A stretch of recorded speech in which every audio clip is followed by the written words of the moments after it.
Riwayat Datu Nuraya memang tidak banyak diketahui oleh masyarakat.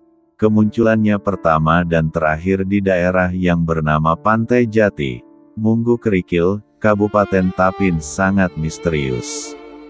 Bahkan pada pertama kali muncul, namanya juga tidak diketahui, sehingga nama Nuraya disematkan oleh Datu Suban sesuai dengan kedatangannya pada hari raya.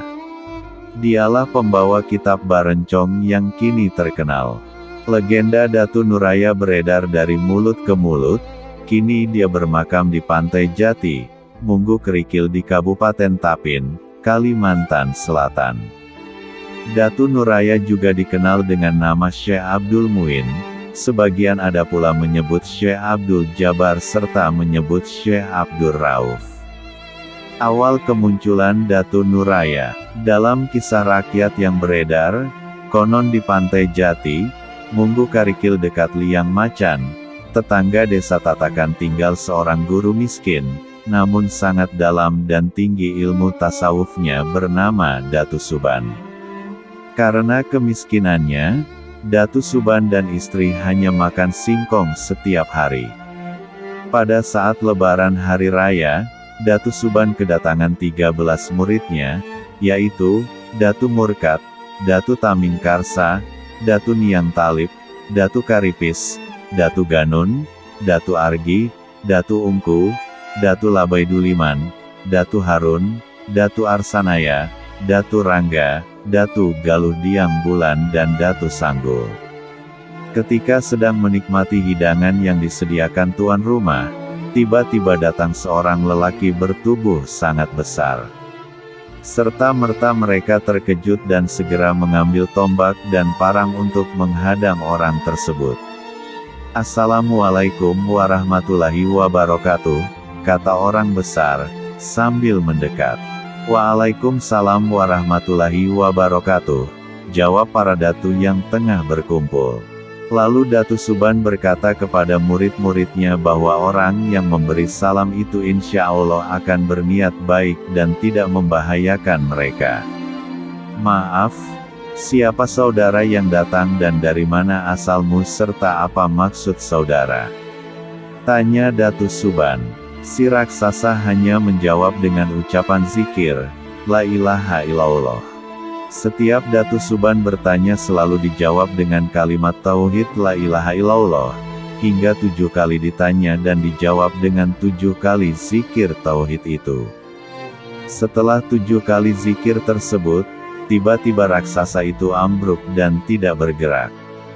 Lalu para datu menghampiri dan memeriksanya, ternyata orang besar itu telah meninggal dunia. Serempak mereka berujar, "Innalillahi wa inna ilaihi rajiun." Melihat keadaan yang demikian, para datu yang berjumlah 13 orang tadi bingung, bagaimana cara memandikan dan menguburkannya. Apalagi saat itu musim kemarau panjang, biasanya tanah sangat keras, sedang lubang untuk penguburan harus lebar dan panjang sesuai dengan tubuhnya yang sangat besar. Dan untuk memandikannya juga diperlukan air yang sangat banyak. Konon di tengah kebingungan para datu, tiba-tiba hujan turun dengan lebat dan ketika mereka mengangkat jenazah dengan mengerahkan tenaga penuh, ternyata tubuh orang besar itu sangat ringan, hanya seperti segumpal kapas. Serentak mereka berseru Subhanallah. Sebelum mereka mewaradunya, membersihkan mayat itu, Datu Suban menemukan sebuah tas selempang dari dalam pakaiannya. Setelah membukanya ternyata terdapat sebuah kitab yang akhirnya terkenal dengan sebutan, Kitab Barencong. Para datu mulai membagi tugas. Membersihkan mayat adalah Datu Argi, Datu Niang Talib, Datu Ganun, Datu Labaiduliman, Datu Ungku, sedangkan Datu Karipis bertugas mencari batu nisan dari batu alam. Sedang yang lain membuat lubang kubur di Gunung Munggu Kerikil dekat Munggu Tayuh. Konon lubang yang digali tidak cukup untuk mengubur jenazah itu. Terpaksa kakinya harus dilipat sehingga tubuhnya seperti huruf Hamzah. Pada hari ke-7 setelah meninggalnya raksasa itu, Datu Suban membuka kitab yang ditemukan pada jenazah tersebut di hadapan 13 muridnya sambil mengucap basmalah. Ternyata berisi bermacam-macam khasiat ilmu dunia dan akhirat. Akhirnya orang besar atau raksasa tersebut diberi nama Nur Raya, karena dia datang pada hari raya dan wafat pada hari itu juga, dan sesuai dengan badannya yang raya, atau sangat besar. Nuraya berarti pembawa cahaya yang sangat luas seperti raya, dengan panjang kuburnya kurang lebih 60 meter, dengan kaki dilipat. Kalau tidak dilipat mungkin bisa sampai 100 meter, dan lebar kurang lebih 6 meter. Setelah para datu meninggal, tidak ada orang yang mengetahui di mana letak makam Datu Nuraya.